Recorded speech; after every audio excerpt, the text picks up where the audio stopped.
So I want to start by offering you a free, no-tech life hack. And all it requires of you is this, that you change your posture for 2 minutes. But before I give it away, I want to ask you to right now do a little audit of your body and what you're doing with your body. So how many of you are sort of making yourselves smaller? Maybe you're hunching, crossing your legs, maybe wrapping your ankles. Sometimes we hold on to our arms like this. Sometimes we spread out. I see you. So I want you to pay attention to what you're doing right now. We're going to come back to that in a few minutes, and I'm hoping that if you sort of learn to tweak this a little bit, it could significantly change the way your life unfolds. So we're really fascinated with body language, and we're particularly interested in other people's body language. You know, we're interested in, like, you know, an awkward interaction, or a smile, or a contemptuous glance, or maybe a very awkward wink, or maybe even something like a handshake. Here they are arriving at number 10, and look at this lucky policeman gets to shake hands with the President of the United States. Oh, and here comes the Prime Minister of it. No.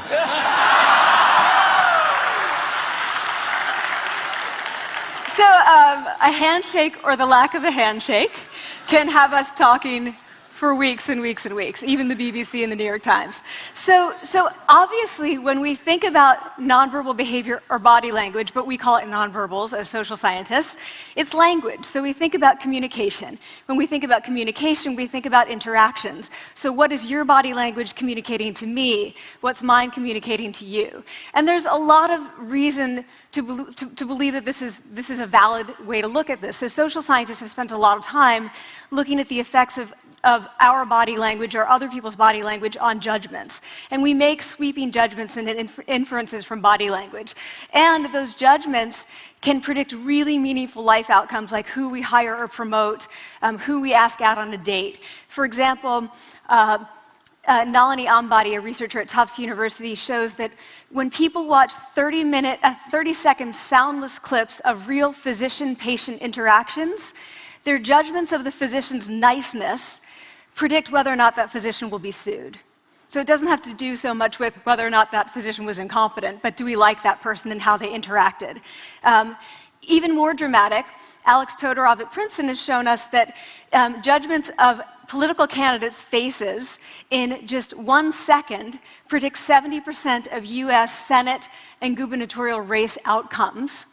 And even, let's go digital, emoticons used well in online negotiations can lead you to claim more value from that negotiation.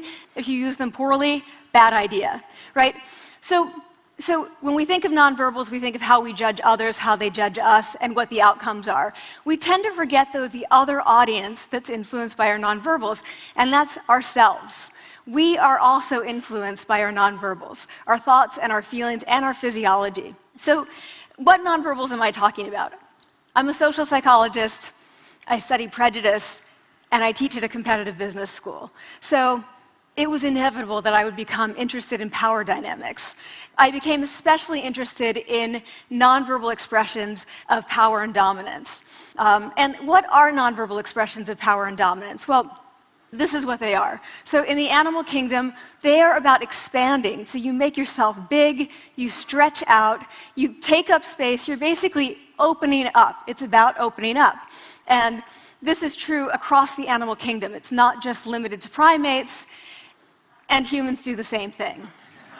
So they do this both when they have power sort of chronically, and also when they're feeling powerful in the moment.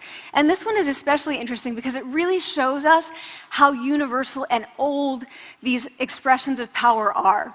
This expression, which is known as pride, Jessica Tracy has studied, she shows that people who are born with sight and people who are congenitally blind do this when they win at a physical competition. So when they cross the finish line and they've won, it doesn't matter if they've never seen anyone do it, they do this.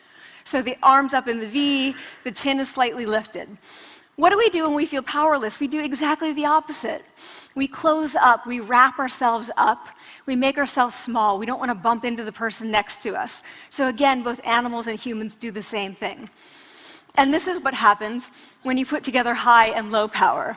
So what we tend to do when it comes to power is that we complement the other's nonverbals. So if someone's being really powerful with us, we tend to make ourselves smaller. We don't mirror them, we do the opposite of them. So I'm watching this behavior in the classroom, and what do I notice? I notice that MBA students really exhibit the full range of power nonverbals. So you have people who are like caricatures of alphas, like really coming into the room. They get right into the middle of the room before class even starts, like they really want to occupy space. When they sit down, they're sort of spread out. They raise their hands like this. You have other people who are virtually collapsing when they come in. As soon as they come in, you see it. You see it on their faces and their bodies, and they sit in their chair and they make themselves tiny, and they go like this when they raise their hand. I noticed a couple things about this. One, you're not going to be surprised. It seems to be related to gender. So women are much more likely to do this kind of thing than men. Women feel chronically less powerful than men, so this is not surprising. But the other thing I noticed is that it also seemed to be related to the extent to which the students were participating and how well they were participating. And this is really important in the MBA classroom because participation counts for half the grade. So business schools have been struggling with this gender grade gap. You get these equally qualified women and men coming in, and then you get these differences in grades, and it seems to be partly attributable to participation. So I started to wonder, okay, so you have these people coming in like this, and they're participating. Is it possible that we could get people to fake it, and would it lead them to participate more? So my main collaborator, Dana Carney, who's at Berkeley, and I really wanted to know, can you fake it till you make it? Like, can you do this just for a little while and actually experience a behavioral outcome that makes you seem more powerful? So we know that our nonverbals govern how other people think and feel about us. There's a lot of evidence, but our question really was, do our nonverbals govern how we think and feel about ourselves? There's some evidence that they do. So, for example, when we smile when we feel happy, but also when we're forced to smile by holding a pen in our teeth like this, it makes us feel happy. So it goes both ways. When it comes to power, it also goes both ways. So when you feel powerful, you're more likely to do this, but it's also possible that when you pretend to be powerful, you are more likely to actually feel powerful. So the second question really was, so we know that our minds change our bodies. Is it also true that our bodies change our minds? And when I say minds, in the case of the powerful, what am I talking about? So I'm talking about thoughts and feelings and the sort of physiological things that make up our thoughts and feelings. And in my case, that's hormones. I look at hormones. So what do the minds of the powerful versus the powerless look like? So powerful people tend to be, not surprisingly, more assertive and more confident, more optimistic. They actually feel that they're going to win even at games of chance. They also tend to be able to think more abstractly. So there are a lot of differences. They take more risks. There are a lot of differences between powerful and powerless people. Physiologically, there also are differences on two key hormones, testosterone, which is the dominance hormone, and cortisol, which is the stress hormone. So what we find is that high-power alpha males in primate hierarchies have high testosterone and low cortisol. And powerful and effective leaders also have high testosterone and low cortisol. So what does that mean? When you think about power, people tended to think only about testosterone because that was about dominance. But really, power is also about how you react to stress. So do you want the high-power leader that's dominant, high on testosterone, but really stress reactive? Probably not, right? You want the person who's powerful and assertive and dominant, but not very stress reactive, the person who's laid back. So we know that in primate hierarchies, if an alpha needs to take over, if an individual needs to take over an alpha role sort of suddenly, within a few days, that individual's testosterone has gone up significantly and his cortisol has dropped significantly. So we have this evidence, both that the body can shape the mind, at least at the facial level, and also that role changes can shape the mind. So what happens, okay, you take a role change, what happens if you do that at a really minimal level, like this tiny manipulation, this tiny intervention? For 2 minutes you say, I want you to stand like this, and it's going to make you feel more powerful. So this is what we did. We decided to bring people into the lab and run a little experiment. And these people adopted for 2 minutes either high power poses or low power poses. And I'm just going to show you 5 of the poses, although they took on only 2. So here's one, a couple more. This one has been dubbed the Wonder Woman by the media. Here are a couple more. So you can be standing or you can be sitting. And here are the low power poses. So you're folding up, you're making yourself small. This one is very low power. When you're touching your neck, you're really kind of protecting yourself. So this is what happens. They come in, they spit into a vial. We, for 2 minutes, say, you need to do this or this. They don't look at pictures of the poses. We don't want to prime them with the concept of power. We want them to be feeling power, right? So 2 minutes they do this. We then ask them, how powerful do you feel on a series of items? And then we give them an opportunity to gamble. And then we take another saliva sample. That's it. That's the whole experiment. So this is what we find. Risk tolerance, which is the gambling. What we find is that when you're in the high power pose condition, 86% of you will gamble. When you're in the low power pose condition, only 60%. And that's a pretty whopping significant difference. Here's what we find on testosterone. From their baseline when they come in, high-power people experience about a 20% increase, and low-power people experience about a 10% decrease. So again, 2 minutes and you get these changes. Here's what you get on cortisol. High-power people experience about a 25% decrease, and the low-power people experience about a 15% increase. So 2 minutes lead to these hormonal changes that configure your brain to basically be either assertive, confident, and comfortable, or really stress-reactive, and feeling sort of shut down. And we've all had that feeling, right? So it seems that our nonverbals do govern how we think and feel about ourselves. So it's not just others, but it's also ourselves.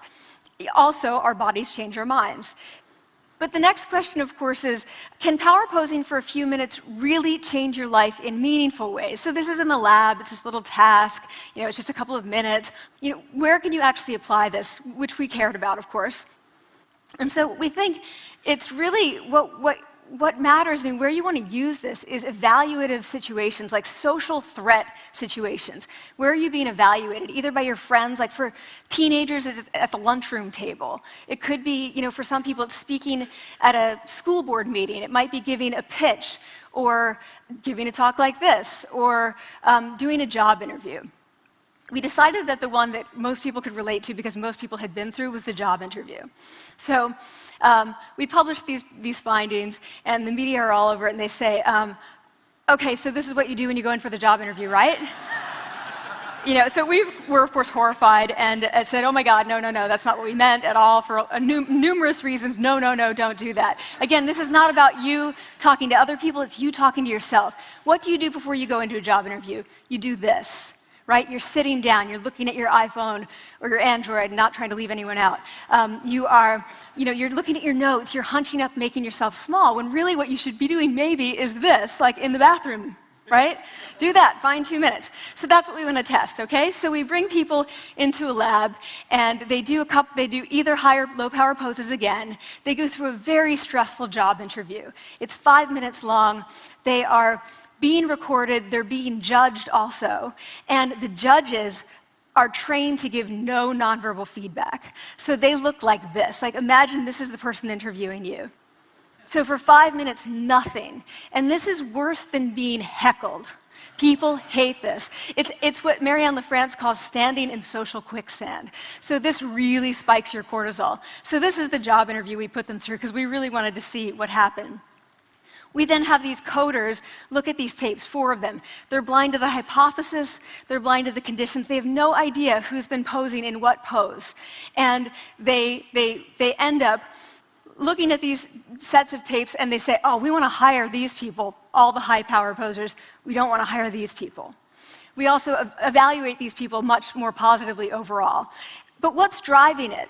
It's not about the content of the speech. It's about the presence that they're bringing to the speech. We also, because we rate them on all these variables related to sort of competence, like how well structured is the speech? How good is it? What are their qualifications? No effect on those things. This is what's affected, these kinds of things. People are bringing their true selves, basically. They're bringing themselves. They bring their ideas, but as themselves, with no residue over them. So this is what's driving the effect or mediating the effect. So when I tell people about this, that our bodies change our minds, and our minds can change our behavior, and our behavior can change our outcomes, they say to me, it feels fake, right? So I said fake it till you make it. Like, it's not me. Like, I don't want to get there and then still feel like a fraud. I don't want to feel like an imposter. I don't want to get there only to feel like I'm not supposed to be here. And that really resonated with me, because I want to tell you a little story about being an imposter and feeling like I'm not supposed to be here. When I was 19, I was in a really bad car accident. I was thrown out of a car, rolled several times. I was thrown from the car, and I woke up in a head injury rehab ward. And I had been withdrawn from college, and I learned that my IQ had dropped by 2 standard deviations, which was very traumatic. I knew my IQ because I had identified with being smart, and I had been called gifted as a child. So I'm taken out of college. I keep trying to go back. They say, you're not going to finish college. Like, just, there are other things for you to do, but that's not going to work out for you.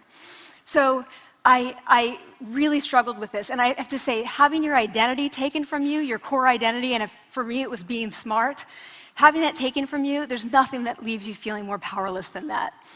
So I felt entirely powerless. I worked and worked and worked, and I got lucky and worked and got lucky and worked. Eventually, I graduated from college. It took me 4 years longer than my peers.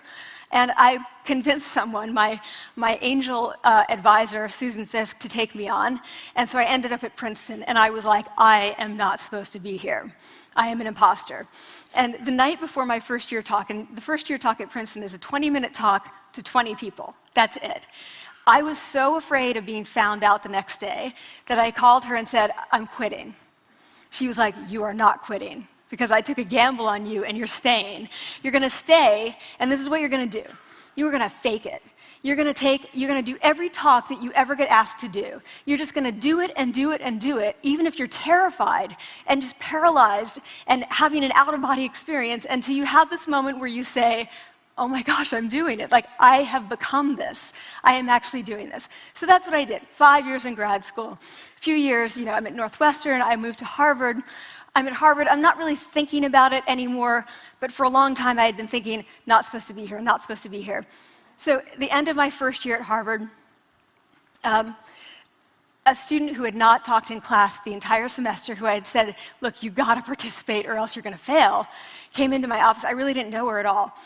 And she came in totally defeated, and she said, I'm not supposed to be here.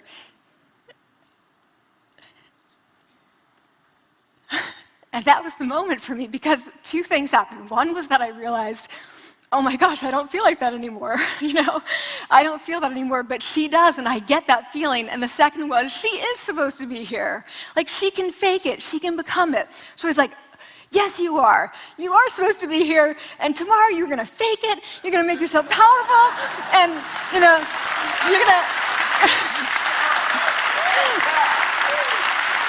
and you're going to go into the classroom, and you are going to give the best comment ever, And she gave the best comment ever, and people turned around, and they were like, oh my God, I didn't even notice her sitting there, She comes back to me months later, and I realized that she had not just faked it till she made it, she had actually faked it till she became it. So she had changed. And so I want to say to you, don't fake it till you make it, fake it till you become it. It's not do it enough until you actually become it and internalize. The last thing I want to leave you with is this. Tiny tweaks can lead to big changes. So this is 2 minutes. 2 minutes, 2 minutes, 2 minutes. Before you go into the next stressful evaluative situation, For 2 minutes, try doing this in the elevator, in a bathroom stall, at your desk behind closed doors. That's what you want to do. Configure your brain to cope the best in that situation. Get your testosterone up, get your cortisol down. Don't leave that situation feeling like, oh, I didn't show them who I am. Leave that situation feeling like, oh, I really feel like I got to say who I am and show who I am. So I want to ask you first, both to try power posing, and also I want to ask you to share the science, because this is simple. I don't have ego involved in this. Give it away, share it with people, because the people who can use it the most are the ones with no resources and no technology and no status and no power. Give it to them, because they can do it in private. They need their bodies, privacy, and 2 minutes, and it can significantly change the outcomes of their life. Thank you.